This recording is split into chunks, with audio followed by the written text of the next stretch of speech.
Hey, everybody, welcome to the Most Excellent Entertainment Podcast. I'm your host, Keith, and this week we have a stand-up comedian, a teacher of comedy, a author, a radio personality, an actor, a man who wears several hats, but at the end of the day, just a very funny guy, Mr. Dobie Maxwell. Keith, you are the man. I am Chico. You're the man. Thank you for having me on your podcast. I appreciate you coming, man. Right on the resume, you know. Of course, yeah, and we've been picking up some momentum lately, so hopefully this will continue it. Beautiful. Yeah, absolutely. You're coming on at a good time, so. Well, that usually doesn't happen. So hopefully my life is turning around as old age approaches. There you go. One thing I want to mention to the listeners, by the time this thing goes on the air, I will be 51. My birthday is Saturday. We record on Thursdays, but it won't go out till Tuesday. So you, sir, are a young buck with a full life ahead of you of all good things and successes. I wish you the best.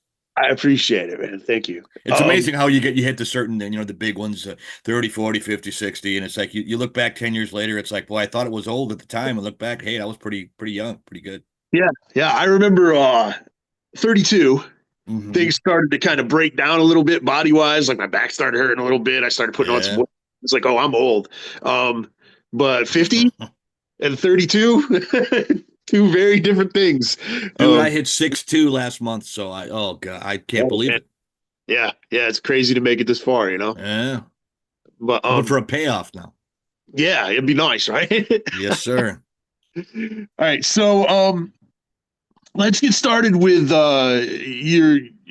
when did you know that you were funny? Is that something that you always knew, or? I knew it. Most comedians come from horrible childhoods. Not all. There are exceptions to every rule. But if Santa came to your house and you had a wonderful beaver cleaver lifestyle, chances are you might like comedy, but you're not going to be a good comedian. It's just the way it goes. And I had a horrible childhood, and humor was a defense mechanism for me. I'm a little brother. I was raised by my grandparents, and they lived through the Great Depression, and they were fighting, and I could make my grandma laugh, who was German and very cold and very icy. And as a little kid, she would beat the crap out of me. And if I could make her laugh, she wouldn't beat me. So that was age 7, age 8. Okay, I can discover that. In school, I thought it was boring. I didn't like it. I could make the teacher hated it, but she'd ask a question and I'd give a funny answer and the class would laugh. And that would really diffuse things. So yeah, I was kind of a natural from an early age, but had no idea that I could ever do it for a living. Right. So when did that revelation come about? Like when we were like, wow, I'm funny. Now I can get up and stand in front of people and be funny. And well, I had a dream of being a baseball player, like a lot of guys do. And I was 19. I had a tryout with the Kansas City Royals. I'm left-handed and was a pitcher. I still am a pitcher. I'm not a good one at this age. My fastball is in single digits at this age. But I had a tryout with the Kansas City Royals, and I didn't make it. And I had planned. I'm thinking, well, that's what I'm going to do with my life. What do I do now? And there was an ad in a newspaper in Milwaukee where I grew up, and it said stand-up comedy open mic. I didn't even know what that was. And it was just it wasn't even just a listing at a place. And I was on a Monday night. I'm thinking, well, I like comedy. There's going to be 3,000 or 4,000 people there, and it's going to be really fun. And I walked in, and there were 8 people there, including the bartender. I said, I must have the wrong night. And I went out to my car, and I looked, oh, it's the right night. And by the time I'd walked back in there, the show, quote unquote, had already started. We got 7 of the funniest comedians. I was the only one in there that wasn't a comedian besides the bartender. And as the night went on, there was about 25 or 30 people in the end. It was a jazz club. I don't know if you know who Al Jarreau is. He's a famous jazz singer. He passed away. He's from Milwaukee. That's the jazz club where he started singing. They started to do comedy on Monday nights, and it was a big mob joint, and a lot of bad things went on in there. But it's like that was the only place of comedy in the entire state at the time. So at the end of the night, I thought these guys are terrible. I'm funnier than that. At the end of the night, this is open mic. If anybody wants to get up and try it, now's your chance. And my hand just went up, and I don't even know why or how. I didn't have an act or anything. So I went on stage, and I'm shaking, and I don't know what I'm doing. And it was just total silence. I'm thinking, oh, this is a lot harder than I thought it was. And there was one guy that was putting the moves on a woman, and I had ad-libbed something, and it got a nice laugh. And it just that first shot of heroin in you, And it's like, oh, that's this is great. And they asked me to come back next week. And, 40 years later, here I am. If I wouldn't have got that first laugh, I don't think I would have gone back. Yeah, yeah, it's tough. I tried stand up when I was very young, and Hmm. it is. I think I'm a pretty decent public speaker. I've been in bands, I've done pro wrestling stuff, and things Sure. of that nature. But comedy is a completely different animal, man. Like, Oh, it totally is. And it's the hardest one. I always say, in the solar system of entertainment, comedy is Pluto. Whether it's a planet or not, it's the farthest out. If you can be a good comedian, I was a pro wrestling ring announcer and I was a sure, manager for a while. So to do all of those things, I did radio for a while. Comedy is the hardest. It's you versus the audience. If you're doing great, it's you. If you're doing bad, it's you. I you, mean, the yeah, audience has a part to do with that, but in wrestling, there's other in a band, there's other people in the band you can play together. Comedy's tough, man. Anybody gets that last yeah, in it, I have respect for them. absolutely. So as hard as comedy is, you've also chosen to be a clean comic, which in some ways makes it harder. Like, It's a lot harder. yeah, It's Angela a business Johnson, decision. I think, is she's very funny and she's a clean comic, but I can't think of too many clean comics off the top of my head that are really popular. No, no, well, I guess sadly, I'm not really popular at the moment. And it's the thing that, are you a sports fan? Yeah, Who, well, who, boxing and basketball stuff like that. who's Not your a basketball team? Who's your Oh, team? the Pistons. The Pistons. Pistons. Okay, well, the Pistons won some titles, and Yeah, basketball has the smallest roster of any sport. Can you yeah, name every member of the Pistons championship teams? Chances are not. And that's no insult to you. Maybe you can. Maybe yeah, you can. Chances are not. The same thing. I played in the majors in comedy. I've been on national television. I've right. headlined some of the top clubs. I'm the first one to admit I'm not a star. I've never heard of you. Well, I tried to figure it out the other day. In my entire life, close to 4 million people live. And I really tried to figure it out. There's 330 million in America, and I've been all across Canada too. So what are the chances that someone has, and this is over a lifetime. So I'm just the first one to admit I'm one of the guys, the scrubs, that played on the championship team that you might not know, but I can go to Right. famous people, and it's not an excuse. People, it's so funny. People are so judgmental. Look, you're in a Yeah, strip mall in Des Moines, and you're demanding that I be this world famous. You paid $10 to get in here on pool shooting night. Lower yeah, your standards, Cletus. I can do the job. And yeah, it's for funny. sure. It's a tough gig, but I really love it, and now I really love teaching it because I know that it's something that people it's their dream. If in Absolutely. basketball, you're done by 30, pretty much. Yeah, yeah. Same with baseball too. Comedy, you can do it till you're 80. Right, right, for sure. Um, you mentioned being on national TV. Craig Ferguson Yes. is one of the guys who I kind of study when I do interviews because he's so good at making people comfortable. Like I Yeah. feel like he's one of the best hosts at just getting people to talk about things that they wouldn't normally talk about. Yep. You feel friendly and what was that experience like? You were on the Craig Ferguson show. I was on the Craig Ferguson show. I did everything wrong. I teach my classes. I show the clip that I was on, not for bragging purposes. And I said, okay, I want you to objectively look at this 4.5 minute clip. I want you to rip it apart. I want you to just say what you really think. And 99% of people say, oh my God, it was great. It was smooth. It was funny. It was so good. I can go on for 2 hours of everything that I did wrong on stage and off to get to that point. I tried a new joke on national television and I screwed it up. Oh my, it's the ultimate sin. Why would I even try that? But I thought, okay, this is what I'm going to try to do. And then I paused on camera. They recorded it. It wasn't live. They recorded it. And I thought, okay, hopefully they can edit it out.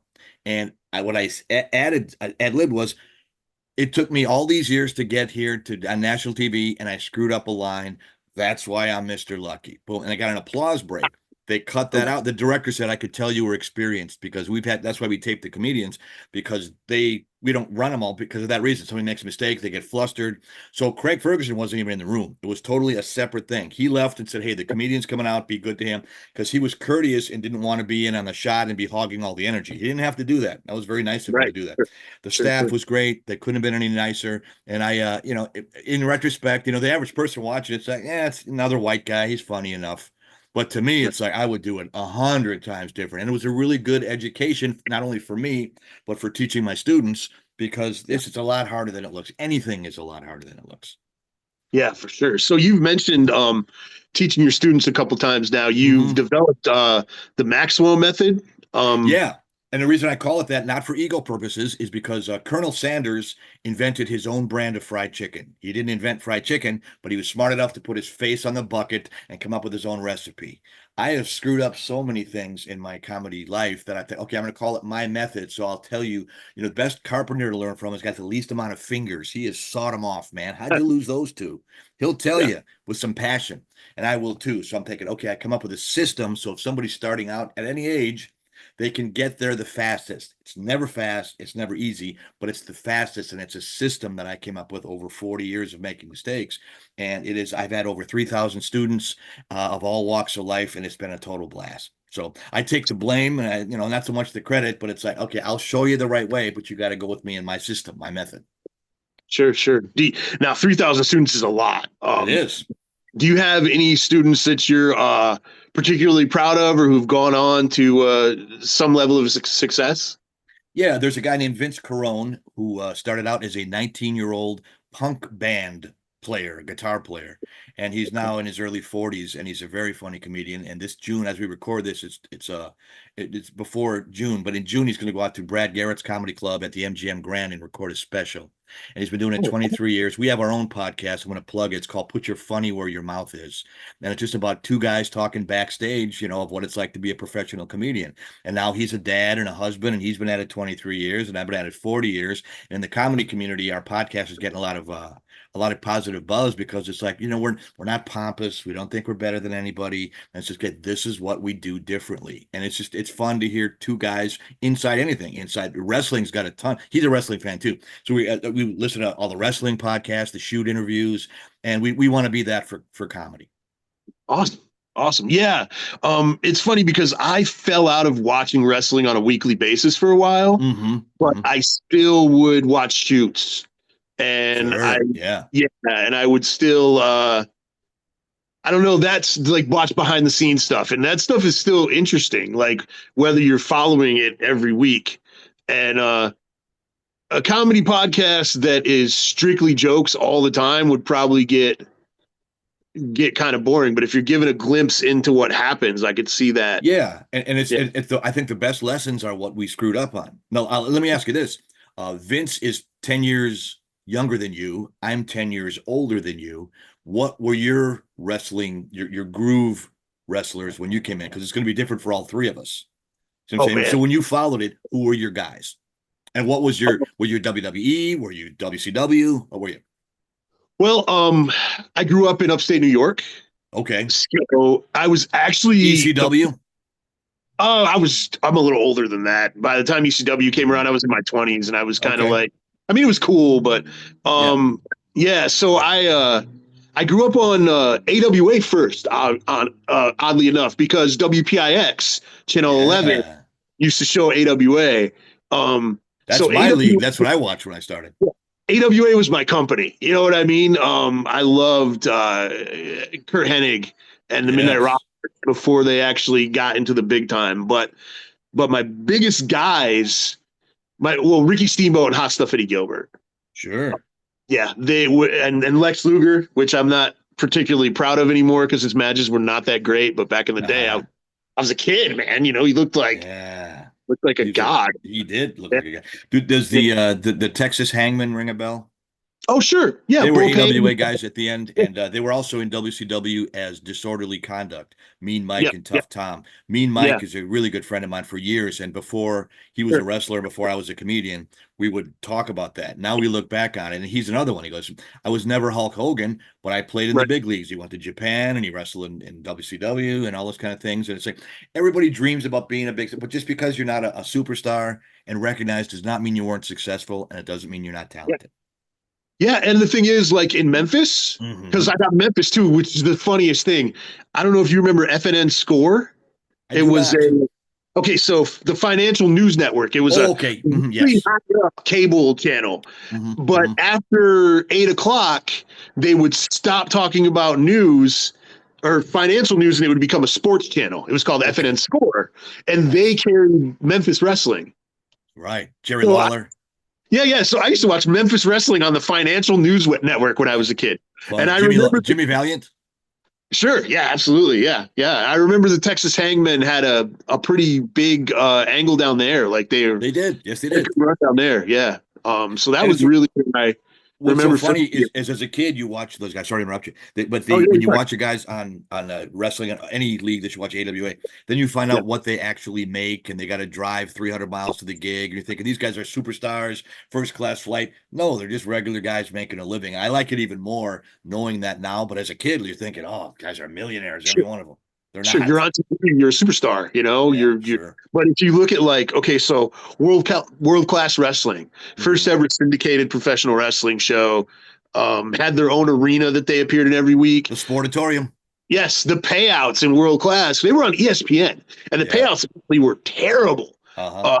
Steve Austin was working as a dock worker, making 20, 25 bucks as a pro wrestler on Yep. national television every afternoon. Like, that's insane.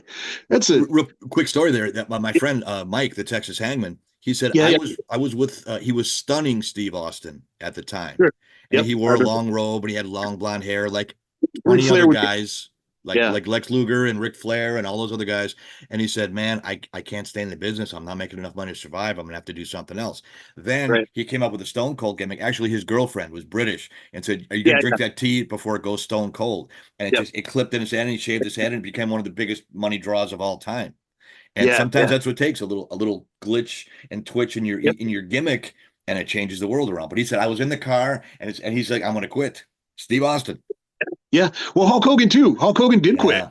Hmm. and then Sure. they came and pulled him back in and He did became okay.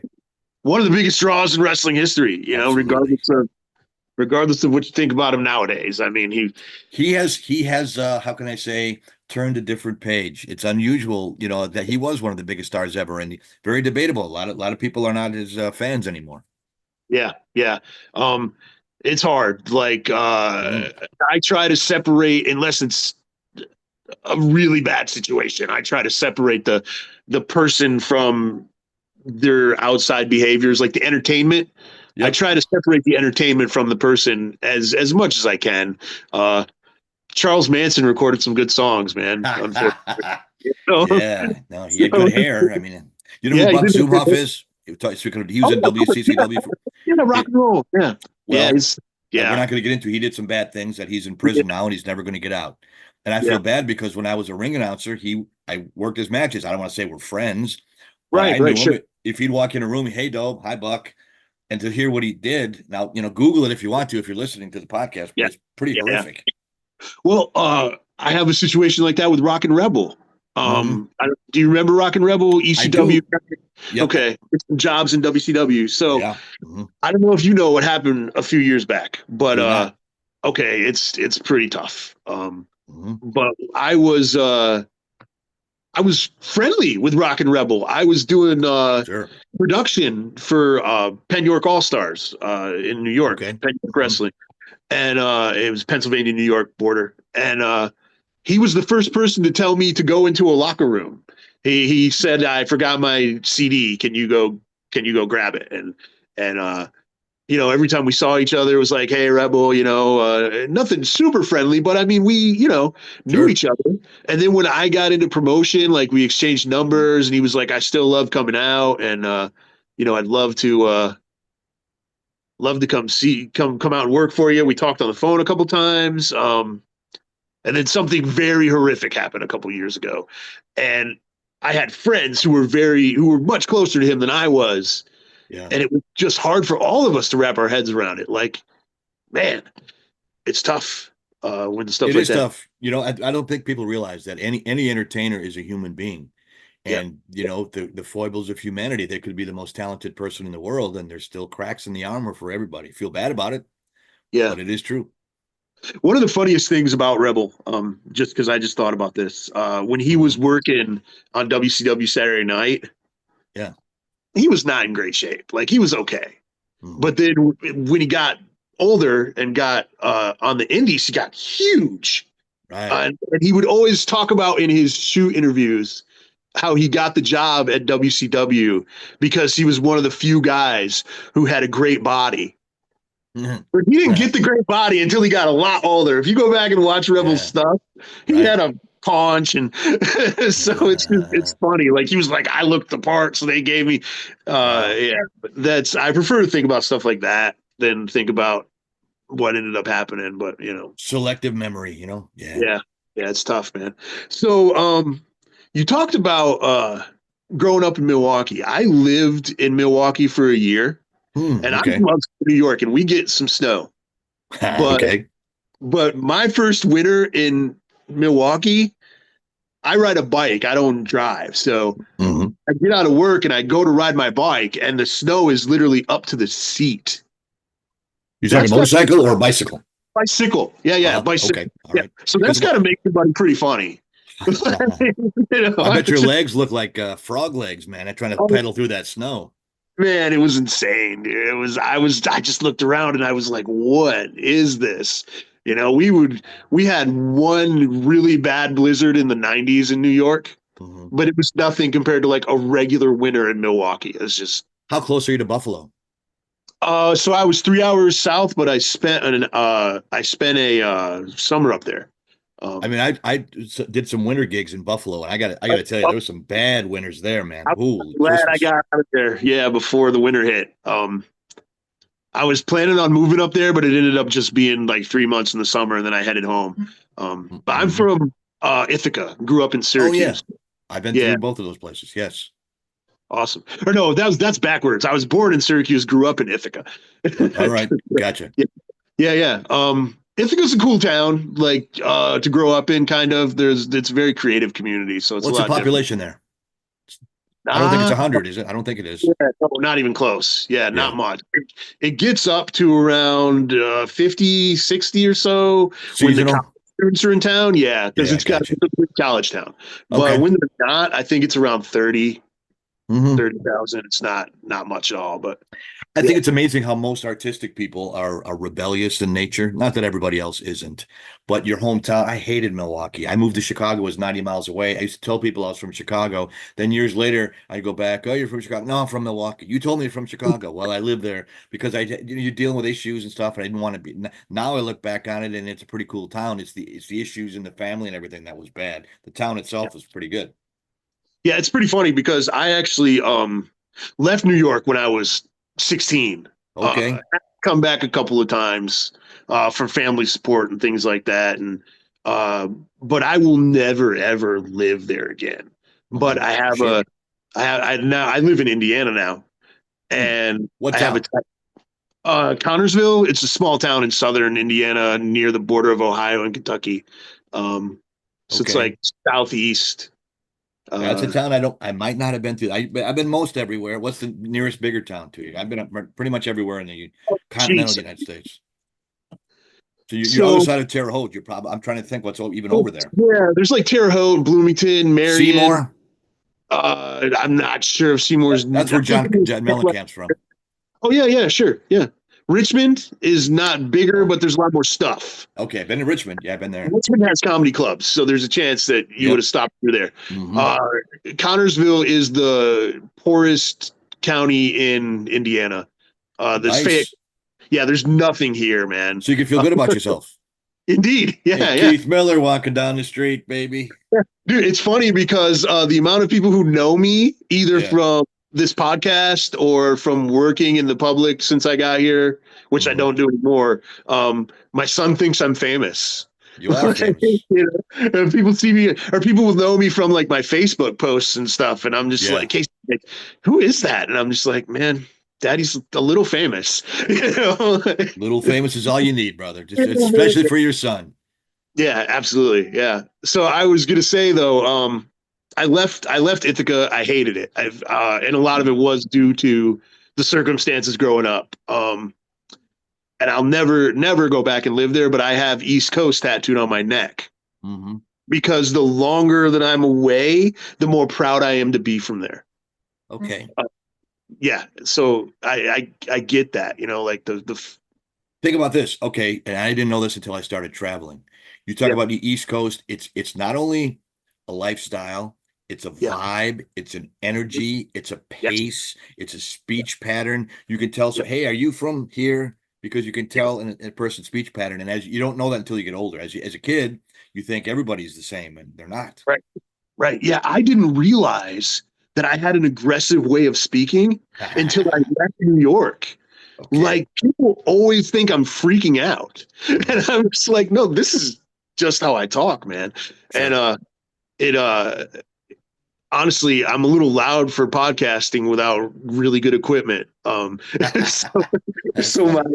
my producer has to mess with the levels as best he can because I always come out like a roar, and it's just odd. Like I will be very enthusiastic about something, and it comes out like I'm having a panic attack or something. I guess I don't know. It's Beautiful. All your yeah, fans dig you, man. That's the thing. Your vibe attracts your tribe. yeah, 100%, man. Yeah, cool. So you appeared at the Hollywood Improv. I did. Yeah. That so as a kid, evening at the Improv Hmm. was a religion. Like I Yeah. stayed up, watched it every chance I could. Like I said, Me my too. family life not great, so I could stay up all night if I wanted to. Sure. And I was introduced to so many cool comedians from that show. What was the experience like at the Improv? How did you set that gig up? Like that's just to me, that's the iconic club for comedy. Well, You know? thank you. It is. And I had been a road dog my whole life. And like you, again, I think it's an age thing. I'm Yeah, 10 years older than you. So for me, it was Johnny Carson's Tonight Show. And sure. I snuck up when I was supposed to be sleeping, and I would watch the comedian on the Tonight Show. And usually they were at the end. And Mhm. Johnny, it used to be an hour and a half, then it went to an hour. So in Yeah, my time growing up in the Midwest, you're talking probably, 11, 15 at night. Well, when you're in, fourth, fifth, sixth grade, that's you're supposed to be sleeping then. But I would yeah. sneak up and I'd watch the comedian. And then your generation was probably evening at the Improv. Vince Carone, he talks about, and it's Comedy Central. It's a little bit different. So whatever Sure. the venue was doesn't really matter. But Yeah. and I know I sound like that old guy. You kids get off my lawn. But Johnny Carson, I don't know what in your lifespan you saw of him. I did watch some Johnny Carson. Yeah, He yeah, was the man. And if you yeah. got on as a comedian with Johnny and he gave you the okay and gave you over to the couch. Now Yeah. I worked with Drew Carey before he was famous. He was Okay. not even a headliner yet. He was a feature act and I was an opener just starting out. He was from Cleveland. I was from Milwaukee. The owner of the Milwaukee Funny Bone was from Cleveland. So he had heard of Drew. So I worked with Drew a dozen times. And he's like, oh man, if I could, get on the Tonight Show, every comedian wanted to get on there. And I remember seeing his first set. You can Google it that he just absolutely killed. And Johnny gave him the okay and over, and he's a huge star now. He's the dream happened for him. He hit the Grand Slam home run the first time out, and that's what every comedian dreams about. To this day, I'm thrilled for him. I couldn't be any happier. He's a great guy, and Yeah. that's doesn't happen for everybody. Right. So Right. I'd be watching him, and so I got to know a lot of those guys before they hit. And Yeah. sometimes I would see guys that did hit on the Tonight Show, and I would work with them years later. There was a guy, I don't know if I should name him. I'm going to name him anyway because he was a very nice guy and he was very upfront about it. His name was Okay. David Say, Sayh. Not sure if you heard of him. He's more of a 70s comedian. I think he said he told me he did 15 Tonight Shows. Wow. 15. One Wow. is great. Yeah. 15 he did. And I remember seeing him many times. And no offense to him, he didn't have a powerhouse style, but he Sure. was smooth, a solid comedian, good looking guy. I see Yeah. why he got on. He was a Yeah. journeyman, a working comedian. And he was on the Sure. Tonight Show many, many times. So I worked with him in Florida and he opened for me. And I felt Oh, wow. so embarrassed and ashamed that I talked to him, Mr. Say, I can't believe it. He goes, hey, don't worry about it, man. And he was a little older then, obviously. And Yeah. I was right in my groove. And he said, no, don't worry about it. And I said, well, what happened? You had 15 Tonight Shows. Yeah. He goes, two words, cocaine. Uh, And he it's a hell said, of a. I partied. I just thought it would never end. And he was very upfront about it. And he was a great guy. I don't know if he's still living, to be honest with you. I haven't worked. It's been a while since I worked for Sure. him. But Sure. he admitted it. That's the lifestyle that he got up. I don't think any less of it. You never think it's going to end. But just what a pro and a great guy and a treat it was to work with a guy like that. Yeah. It's wild. Like you mentioned how Johnny would kind of give you the signal. Like you Yeah. go on the Tonight Show and you do a set and Hmm. you don't know Oh if John's no, going to talk to you or not. Like, I no. would assume you have to be prepared because you don't want to go over and sit on that couch and stutter and stammer, but you also don't want it to be in your head because you've got to do a good set. If you, Amen. yeah, it's got to be a complicated situation to do something like that. I think you know who Stephen Wright is. I'm not, Of course. again, I don't apply everywhere, but I just, maybe you're listening to somebody watching. Stephen Wright's Yeah. got a kind of a slow, monotone Yep. one-liner. I think he's Yep. brilliant. He's great. He went on Yeah. the Tonight Show in the 80s. The quick story, how that happened was the Tonight Show producer was a guy named Peter LaSalle, who was having problems with his son, and his son wasn't dealing with LA well. He was a partier. So he sent him to school all the way across the country to college in Massachusetts. So he Okay. went to visit his son to try to get him out of LA, and he went to see him, and he was in Boston. So he went to the Boston comedy clubs to see some of the new comedians. And Stephen Wright was very new, and he Right. went up and he crushed, and he said, "That's the guy I want for the Tonight Show." Now, if it wouldn't have been for the son, he never would have seen him. So Stephen Wright talks about this, and he's a very nice guy. And he said, I am a couple of years in comedy. I don't have that much material. I'm going to do the Tonight Show." He said, "I was backstage ready to get my name called. I wanted to be anywhere but there." He goes, "It was Mhm. overwhelming, paralyzing fear." And he went out and he nailed it. And he got asked to come back, and like probably a month later, a few weeks later, and he had two great. There's another anomaly. It doesn't happen very often. But I'm saying, Right. all the stars aligned. Are there other great comedians? Yes. That these are the ones that get plucked from the stars. Who knows why it is? Yeah. But another one, that it happened for him, and it was great. Knocked it out of the park. Yeah, it's odd when you think about Stephen Wright's delivery and maybe a guy like Mitch Hedberg. Oh Um, yeah. yeah, there weren't a lot of comedians uh, doing that style, like that thoughtful, slow, like the punchlines are kind of like you know.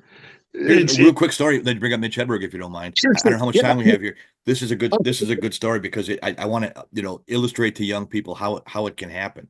yeah, I was worried a lot of times comedians you have to go to do an audition set somewhere, and it's usually yeah. 5 to 7 minutes, and there's usually 12 or 14 or 10 comedians somewhere, and it's at a club, and HBO could be looking for you, Comedy Central, The Tonight Show, Letterman, whatever it is, and you just do these. It's basically a lottery ticket. You don't get paid for it. It's usually on an off night. The club makes money, but you get a chance to get yourself in front of a producer.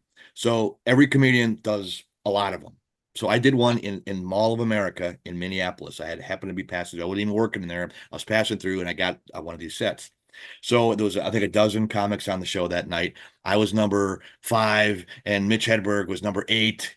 And I didn't know him, and he didn't know me. We're all kind of hanging out, and everybody was friendly. And I had a heckler during my set, and I defend myself like Bruce Lee at the bar. You want to mess with me? I will reach into your throat, pull out your heart, and show it to you before you die. That's the last thing. And I'm not a mean person. I've had a rough life. I can defend myself with the best of them. And I had to. This guy got out of hand, and it was a big audition show. So I zapped the guy pretty good, and he came back, and I really zapped him again. And they stopped the show, and they got him out. Oh Okay. wow. They let him back in. So Mitch Hedberg goes up a few comics later, and he starts in there. There was a couple comics between us, doesn't do anything.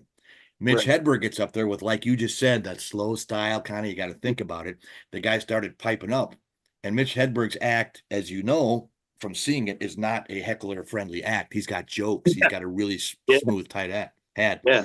I'll never forget, he goes, "Hey, dude, why don't you shut up, or I'll get that Dobie guy back up here and he'll zing you. I got jokes." And it broke the crowd up, and everybody laughed. And Yeah. after, he goes, "Hey man, I hope I wasn't insulting you." I said, "No, that's really funny."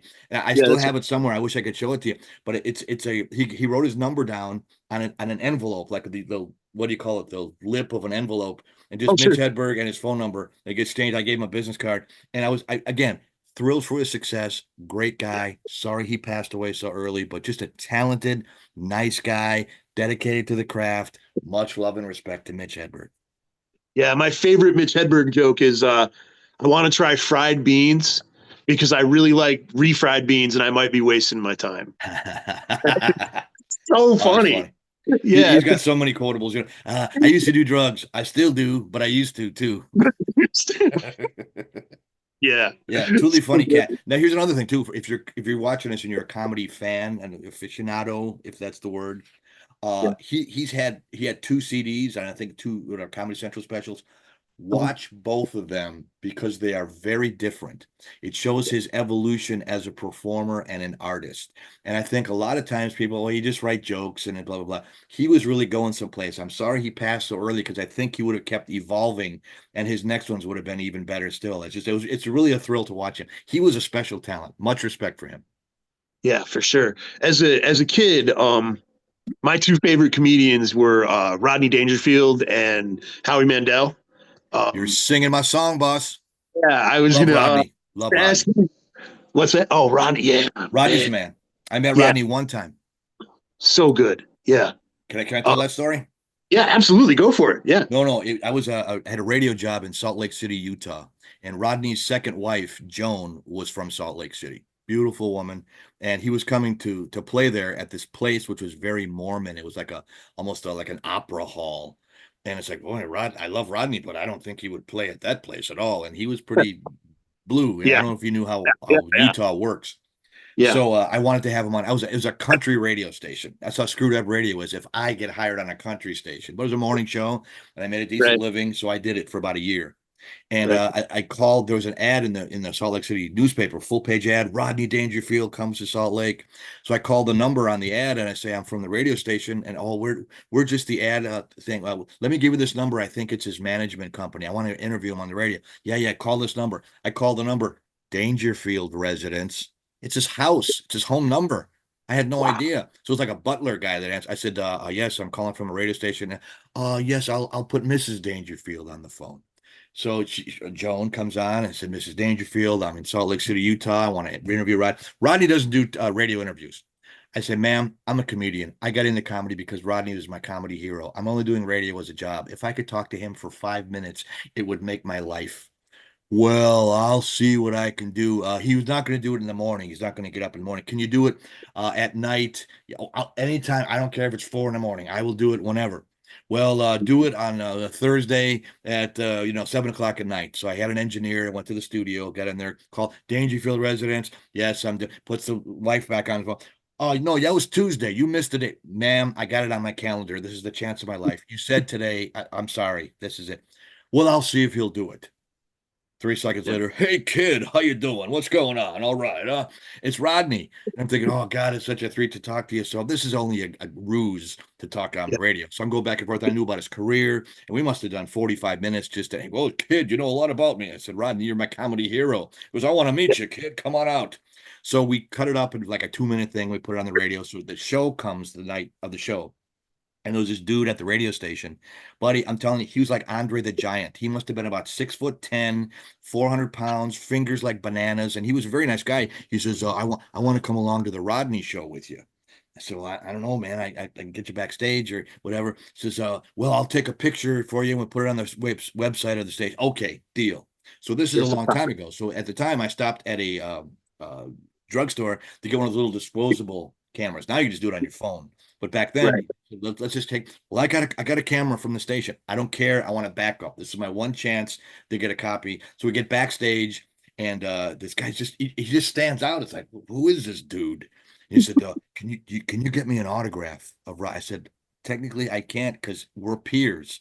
I'm a Yeah, comedian. He's a comedian. It would just that's not what you do. I said, if he comes out and he's it looks approachable, then get an autograph. But I can't do it for you. You're on your own. I yeah, said, please don't bother.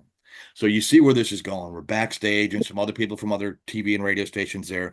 Buddy, I turn my head for 10 seconds. All of a sudden here, hey, King Kong, get away from me, man. I'm not signing the autographs. And he's swearing and he's pissed off and he gets up and he goes back into his dressing room and slams the door. So his wife goes in there and so the guy goes, yeah, I'm with the radio station with Dobie Maxwell from the station. So Rodney oh, tells my name to the wife. She comes out. What the hell are you doing with? I'm sorry. I don't know what happened. So he cleared the room out for like 20 minutes. So he comes out later. Hey, I'm sorry. I was in a bad mood. Blah blah blah blah blah. So we shot the breeze for 20 minutes. And he says, "Real nice to meet you, kid." I said, "Rodney, can I please get a picture?" Yeah, sure. All right. So I'm shaking his hand. He takes the picture twice. And I said, "Hey, let's get the picture from the." No, I got it. I said, No. Let's get the backup. No, I got it. So Rodney, thanks a lot. So you see where this is going. We're driving back, and he waits till almost we're back to the station. I don't know how to tell you this, but I had the lens cap on, and we didn't get the picture. But I'll buy you dinner. I don't want dinner. I can't. So to this day, I had my chance with Rodney, and I didn't get the picture. Man. But yeah, he was what a sweet guy. I mean, but he was sad. You know what I'm saying? He was depressed and he was sad, even as huge star that he was. But he always had a reputation of helping younger comedians. I mean, yeah, all those young comedian specials: Jim Carrey, Sam Kinison, Tim Allen, Jeff Foxworthy. He broke a lot of people. And he's my man right there. Howie, I mean, he was huge in his day. I don't have anything bad to say about Howie, but Rodney to me is special. Yeah, yeah, 100%, man. I think one of the things, well, as a kid, I loved the Howie from Maui special. I thought Oh that yeah, that was big. real. Um, and and then growing up, like I have OCD, Mhm. PTSD, some things from my childhood or whatever, and Okay. finding out OC or Howie Mandel struggles with that kind of stuff too. Yeah, Uh, he does. it really made me admire him even more. And then when I go back and look at like the Howie from Maui special, he's on a beach having people put their hands in his mouth. Wow. He couldn't do that now Yeah, because of his right. Sure. CDs. So it's I watch his stuff with a different eye now, I guess. I actually have Howie from Maui on VHS. I've had it for years. I have no way to watch it, but I'll always keep it. You know, I remember seeing that when it came out, and Yeah. I'm going to give an inside comedy thing here. Not that it's right, but Cool. Howie Mandel was hated by most comedians. They looked at him Really? as Carrot Top, Oh, as sure. being hacks. They have Yeah. props. They're somehow they're not as good as anybody else. I'm not saying that it's right. I'm just Right. saying that that's tends to be what comedians do. Hey man, if you can make people laugh, it doesn't matter how you do it. I Right. learned And that now, but people have a little snooty attitude stuff. So I have a lot of respect for Howie because he had a huge career, not yeah, only as a comedian, but even after that, when the was it Game deal or Changer? no deal, Deal or No all Deal, that. yeah. Yeah, yeah. Giant. Yeah. Yeah, much respect. I do remember like he had a big stage production, Mhm. and then he used to do the balloon over the nose thing. I don't even remember Oh, what the joke was about that, but I know I I don't was a even. kid. I remember seeing that too. Yeah, I exactly. remember he put the The balloon over handbag. The the up. handbag. Yeah, yeah.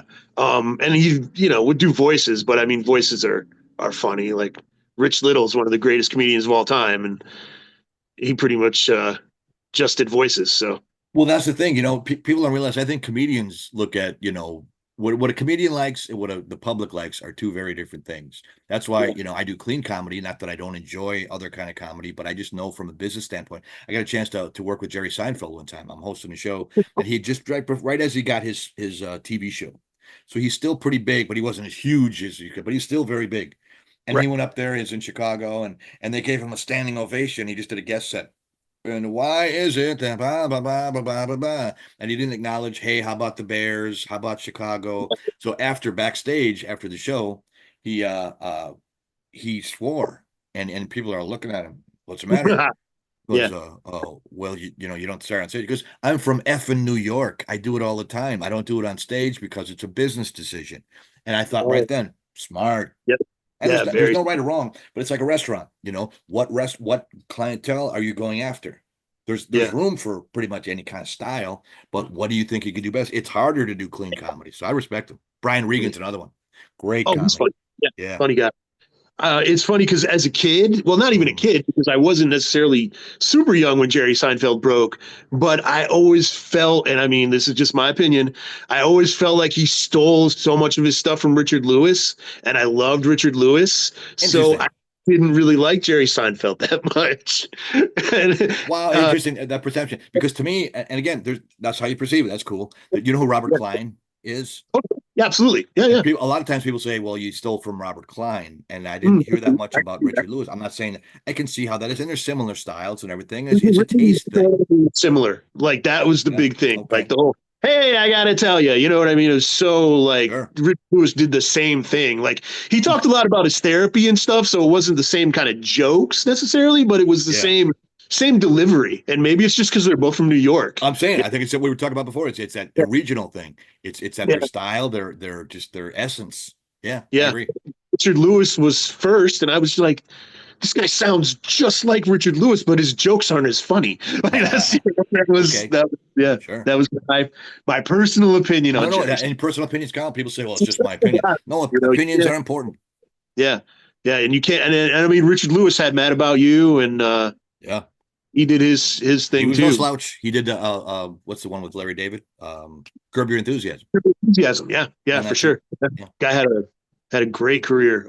he did. And he did that movie that it was like it was supposed to be based on his life. It was a TV movie of the week, and it was hilarious. Yeah, what was the name of that? I remember. I vaguely remember it. I didn't see it, but I heard good reviews on it. Yeah, it came out in like the late '70s, and Yeah. it was one of the first like uh I can't even remember, but I know that it was groundbreaking in some way or another. Like Mm. looking at it now, like going back, because I honestly, if I enjoyed something as a kid, I research it now and kind of look back on it and see how it relates to my memories, So, How does it so hold up? Sometimes it does, and sometimes it doesn't. I yeah, found that for sure. too.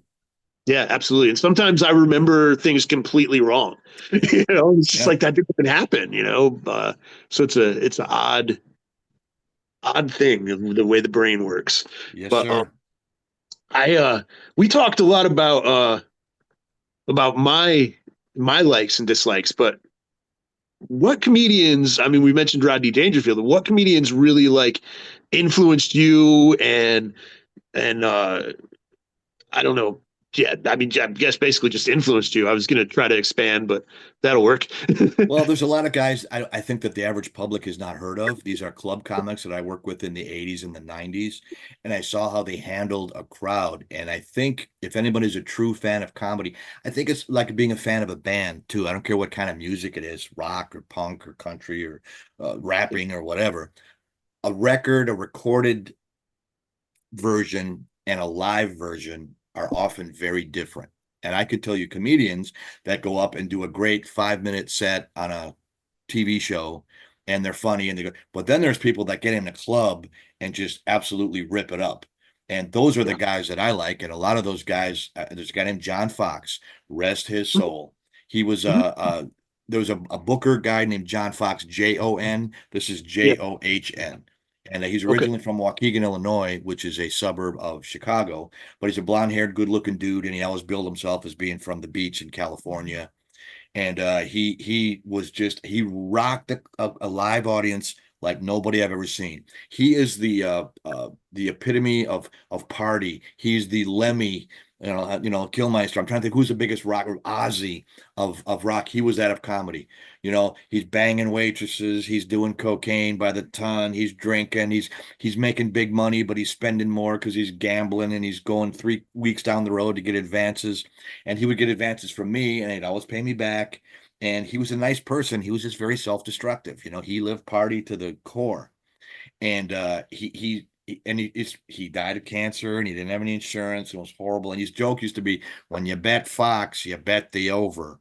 He was in a Deadpool with his own, he had his own name in it, and but it got to the point where it's very sad at the end. But man, to watch him go up, when I first started in comedy, you get to the point where you crawl before you walk, before you run, and you do a 5 minute set is a long time. Then you get that little time when you're doing 7 or 8, maybe 10 minutes, and you're wobbling a little bit, but you get a couple of good, consistent laughs. It's like a toddler learning to walk. And he happened to be there when I had one of my first pretty good sets, and you got a couple of really good laughs in there and you're feeling great. I'll never forget to this minute. I give him credit. He comes over to me and goes, "Nice job, Junior. Now watch Daddy go to work." And he went up there, Nice. and from the first 5 seconds, they forgot that I ever existed. And he pounded that audience. And like he used to say, they'll never again be the same. Now, he wasn't condescending when he said that. He gave me a Right. compliment. "Nice job, Junior. Now watch Daddy go to work." Just meaning, not "I'm great." It's like, I paid your dues, watch and learn. And he said it very respectfully. I'll never forget it as long as I live. What a great comedian. But and the average person, who?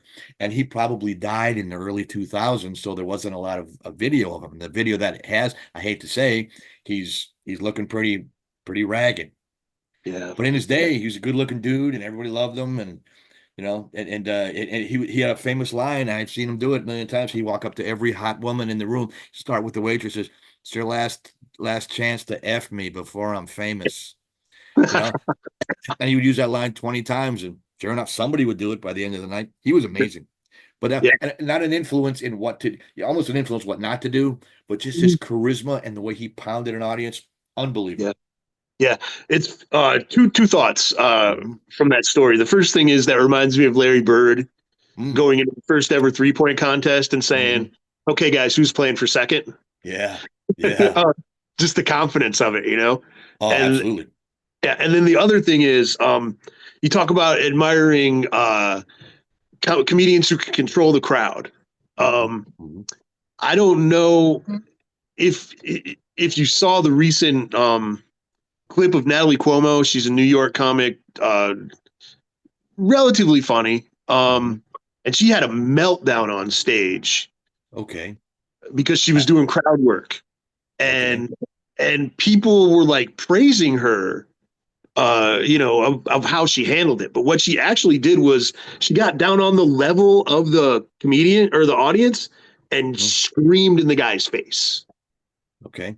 Um, so where I'm getting at is, do you think that backing down hecklers and controlling the crowd and things like that is kind of getting lost because of, I feel like it's because of all the reinforcement that people get on social media, and they can't handle negativity, because when you've got, if one person says, oh, your set is not good, you have, especially if you're a pretty girl, I mean, it's just how it goes, you have 500 people going, this guy's an idiot, you're the funniest person I've ever seen. Mhm. So how do you teach young comedians to still be able to counter a heckler and control the crowd? And do you think that that's getting lost? Yeah, I mean, it's a very interesting point that you bring up. I tell, and there have been some pretty girls that have taken my class, and I tell them, and I said, why are you being greedy? You're a pretty girl, can have anything that you want. Now you want to take comedy from the misfits and the outcasts. Yeah. Saying, oh, poor me, my boobs are only 42 Ds. It's like, what, you know what I'm saying? And again, and a lot of times they'll dress sexy. And Yeah. I'll say in class, I said, look, if you came to my house dressed like that, it would be my fantasy come true. If you come to a comedy club dressed like that, you're doing it exactly wrong, because women control the laughs in an audience. I'm sorry, they do. Is that being sexist? I don't care, because they tend to set the level in the room. And if they look at their husband and the husband's laughing, oh, is she pretty? Does he want her? And the women don't laugh. And that's, you got to come. I'm not saying you have to dress in sackcloth and ashes and burlap. I'm not saying that, but you got to dress down. Comedy is a very delicate thing. And sometimes, and again, I'm not being stereotypical, but a lot of people, not just women or even good looking women, get into comedy as the attention they never got as a kid. They're not in for the Mhm. funny. I hate to say that. They're not. Not all Sure. people that I know people that are successful comedians that don't have a funny bone in their body. They've crafted an act. They're good at the business part. But someone is truly funny, that's a gift.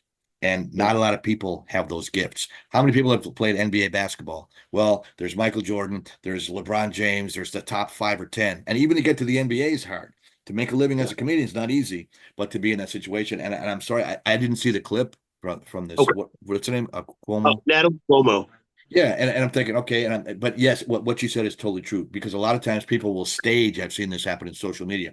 They'll stage a heckler and then they'll rip the heckler to shreds and then put it up on. So now the public thinks it's okay. Well, go to comedy club and just yell at a comedian. And so I like it. I want to see a good comedian perform. That's Right. me. The public Right. apparently does. I mean, why do you go to a comedy club? You got tickets. People think you're competing against other comedians. You're competing against sports. You're competing against movies. You're competing against bands, live music, dart leagues, whatever. It's an entertainment thing. I want to go out to a comedy show. Maybe if I'm married, leave the kids, babysit it, just a night off, those kind of things. That's why I want to go. I don't want to hear some ass from the back of the room, yell and scream. It's getting out of control. I know I'm old school, but I don't like the way it's going. Yeah. I mean, so one of the things, um, I can curse on my podcast, but Oh, okay. I didn't because I didn't ask you before. So I was just trying to. so like out of respect for your clean. Dude, I'm not saying shit, piss, cunt, fuck, cocksucker, motherfucker, and tits. Those are George Carlin's 7 words you can't say on TV. I didn't mean to break the cherry, man. I'm just saying Oh, this is no, this is a you're good, podcast for business. I grew up around bikers. My grandmother swore worse than anybody. Not They don't offend me at all. And people, oh God, I can't believe he swore. Just like Seinfeld, the same thing. It's like, hey, he's from New York. I grew up in some shit. I know what it's yeah. about. I'm just talking about on stage. So sorry for that outburst. Please continue. Fine, man. Okay, cool. So one of the things that I remember as a kid, David Sleaze, the punk rock comedian, "Fuck You, It's Magic." Yeah. that That stayed was with it. me forever. Yeah, There was a guy named Greg Travis sure. out Yeah, of Texas, and yeah, one of the first live shows that I've ever seen. I ran away from home. I got on a Greyhound bus, and the farthest I could get was Dallas, Texas, with the money that I had, and I wanted to go right. to Hollywood. So I got off, and I stayed, a couple of days, and I went to see a comedy club, and he performed and did that character, which I couldn't. What a funny character, so So funny. good. Yeah, so I'm getting to a point, but yeah, Sorry, I'll shut up now. no, it's you're fine. Talk as much as you want, man. But yeah, it's a bird. Fuck you, it's magic. You know what Oh I yeah, mean? Yeah, yeah. and so Raw and Delirious. Hmm. I remember the jokes from that still. Uh, Bill Cosby himself, the birthday cake and the delivery Can we room. back up a second, please? I just want to Oh, make a point. And sure. about Eddie Murphy, Raw and Delirious. Now, for your age, I'm thinking he was probably a big star in your youth. Yeah, I'm not yeah, saying he wasn't. I have a lot of, again, much respect, and I'll yeah, never downplay a comedian. But as I watched Eddie Murphy, you see him on Saturday Night Live, I yeah, thought he was a horrible stand-up. And again, doesn't mean you're right, doesn't mean I'm wrong, doesn't mean anything like that. But I yeah, watch him thinking, boy, you're filthy, and you're dressed in this leather, jumpsuit, and you yeah, probably did not grow up in, squalor. Richard Pryor grew up in a whorehouse. yeah, When he says motherfucker, it kind of is natural flow from his existence. Doesn't offend right. me in the least. That's part of Richard Pryor's texture as a Yeah, human being. And when sure. I see Eddie Murphy do it, I winced. And I was a comedian then too when he started. I mean, he's a few years older than me, but I was just getting started. And then and years later, actually not too long ago, I saw him interviewed, and he said, "Man, I wince now when I look back at those specials, and I wouldn't have done it like that." And I'm thinking, good, because he's obviously a smart guy, and he's got star quality, and he's a hugely successful movie actor. But he was Eddie Murphy before he was a comedian. And I tell my students that it's like he got famous. Well, what would he was 19, 20, 21 years old? You don't know what to do with it. Like Prince. Prince had the record deal, and it's like all this talent, you gotta mold that talent first. So Right. kudos to Eddie Murphy for knowing that. And again, no offense to you and your generation, he would sell out stadiums and they loved him. Yeah. But Yeah. you look back on it, it's like, he hit too soon as a comedian. Great as an actor. Sure. But my point was going to be, so I still remember the punchlines. I still remember the jokes. Um, but nowadays, people, you don't. I mean, okay, there's Netflix specials and there's things like that. But the Sure. majority of what you see from comedians is crowd work because it's Yeah. always different, and they don't want to give their jokes away. Mhm. So I think fans, an audience will come to a show thinking that's the show. They're like, oh, this is going to, Matt Yeah. Rife has talked about that. Like, they're like, this is going to be an interactive show. And he's like, that's 3 minutes of my set that I put online because I know it's going to be different every time. Mhm. But fans come thinking we're just going to have a conversation. And that's another way Uh, that social media has kind of changed perceptions of comedy and yeah, yeah, it's totally true. Well, comedy entertainment is always a reflection of society. Society is always changing, so entertainment is always changing. Music, comedy, movies, TV, sports, anything. And you look back at it ain't what it was. And I went Vince, you'll talk to Vince hopefully on the podcast, maybe us together. But that's why I think the generational thing, it's good to have a 10-year gap. Now we do a podcast, we're 20-year gap. You and I are 10-year gap. And I tried to watch people before me, and there was some things that I didn't understand. Now I see after me and I don't understand. Nobody's right or wrong. It's just what is the wave that you're surfing in life. And like I say, when you're 10, what wrestlers did you watch? What comedians did you watch when you're 12, 15, and in high school? And those are the ones that tend to stick with you for your whole life, good or bad. Those are the ones yeah, that stick with you. absolutely. So I think we've hit on a ton of good stuff. Oh, dude, this is great. I'm sorry to talk so much, but you're an interesting host, man. You're bringing up good topics. Yeah, man, that's I want to have conversations. That's the whole thing, man. I Yeah. want to ask questions and that open up, open up maybe a story or a back and forth. That's the whole point of this thing, man. So Perfect. Doing good. yeah, Can I make one plug for your listeners? that was where I was getting to. I was Okay. I'm sorry. saying, oh no, you're fine, man. Absolutely. No, but I was going to say, I think we're about an hour or so in, so going to start heading towards the finish line. But if you've got anything that you want to talk about, where people can find you, whether it's Yeah, out on the or on the internet or anything we like will that. land this mothership on a positive note and a gift that I'd like to give out. I have a Facebook group called the Maxwell Method of Stand-Up Comedy. And again, I don't do it for ego purposes, just because I'm Colonel Sanders and that's my brand. It's got 6,000 members and growing. It's from all over the world. And there's a lot of veteran comedians in it, but a lot of new comedians, and even a lot of people that are curious about how it goes. And what I would offer, what I do is I have about a 133-page booklet that I handpicked. Some articles I wrote, some articles other people wrote. There's some just quizzes and things about comedy that people really like it. It's a gift that anybody that signs up for my group. You can sign up for the group. Even if you don't, I'll give you my email. It's Dobie J Maxwell. And the J is for genius, because Dobie J Maxwell at gmail.com. If you send it to me or join my group, I will send you a free one. And you can look through it and just learn some stuff. And I'm not asking you for money. I'm not trying to sell you any Amway or anything like that. I'm paying it forward. Not a lot of people helped me when I started. So I always try to mentor people when I can. So it's my gift of thanks and paying it forward for anybody. Awesome. So, uh, J for genius reminded me of Tracy Smothers. G is for jail because a thug can't spell. That's funny, man. Yeah, that's great. Um, and when you were talking about your booklet and your articles and stuff, we completely did not talk about the fact that you wrote a book. Yeah, it is. Which is very cool. It's called Monkey in the Middle. It's a true story. My best friend, since we were kids, robbed a bank that he used to work at. True story. Same bank, used to work twice. He tried to blame one of them on me, and I had to wear a wire for the government to get him to confess that he did. And I sent my best friend to prison for 6.5 years. There's a lot of funny parts in it. There's a lot of non-funny parts in it. The books are $20 from Eckhart's Press. But if you send me an email and ask for myself, I will send you a free PDF copy. Zero obligation. If you like it, you can order a hard copy. If not, flush it. Won't cost you a penny. Nobody has ever not loved it. It's like, oh, what a page turner, man. Is this true? Yes, it is true. Before the pandemic, I was out in California trying to get it sold into a movie. And if ever they make a movie out of a book, they always change it. So I know there's going to be two Wayans brothers playing my friend and me, and Caitlyn Jenner is going to be in it, and a duck puppet. It's going to be nothing like the book. So if you want the real story, it is fascinating. I can say that because I didn't make it up. I lived it. It's a true story. So thanks for letting me plug the book. Oh, of course, man. Yeah, absolutely. So before we go, I want to thank Evan Ginsberg for facilitating. Oh, what a love. I love that guy. Such a good guy. Yeah, he's the only repeat podcast guest that we've ever had.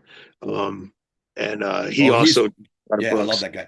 He was on I had a show called The Mothership Connection about paranormal type things, and he wasn't talking about paranormal, but he was about wrestling, and he introduced me to Johnny Valiant, because Johnny did comedy, and I didn't get a chance to meet him personally, but I talked to him on the phone many times. Evan is 5 stars, man. I love that guy. So yeah.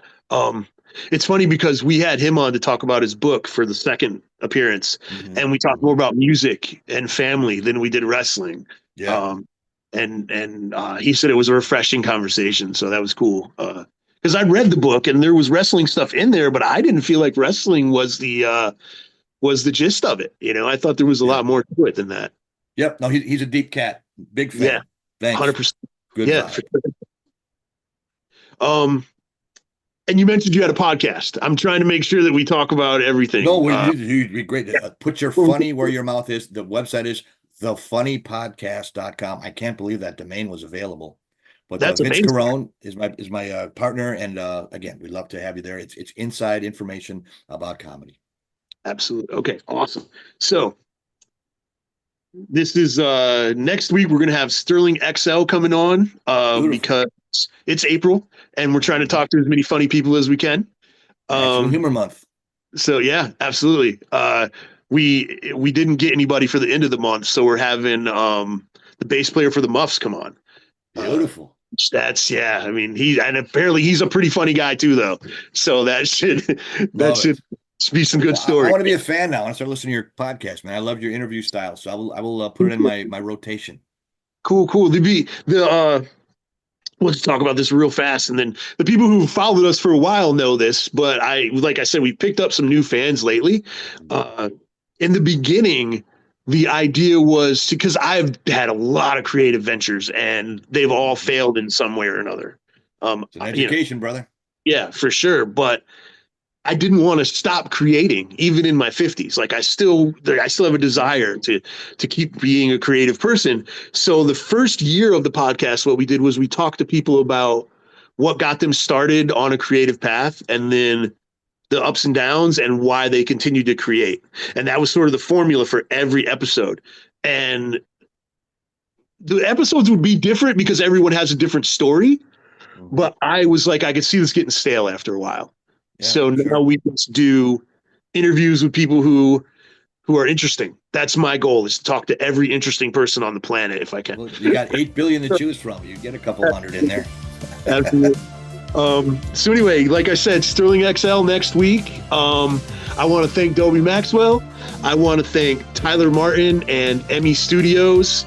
He is going to clean this thing up and make it presentable and put it out on Spotify and YouTube for everyone's consumption.